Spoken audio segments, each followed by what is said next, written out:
I'm JR Gould. Over the years, I have the privilege working with teams that range from early career professionals to late career experts. One thing I have noticed is that even small misreads can create unnecessary friction. For example, a simple thumb up emoji might feel efficient to one person, but to someone else, it can come across as dismissive. That's why I created this workshop, Bridging Generations, Building Stronger Teams Across Ages.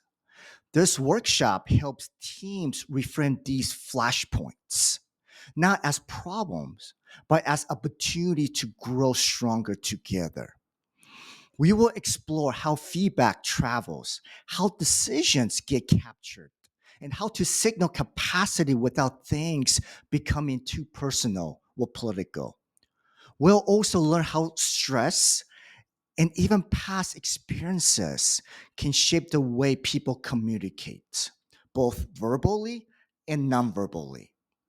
By the end of the session, we'll be able to identify some common friction points, recognize subtle biases in everyday language, and foster empathy across generations. So let's build and collaborate with more kindness, clarity, and confidence. I would love to see you in this workshop. Thank you.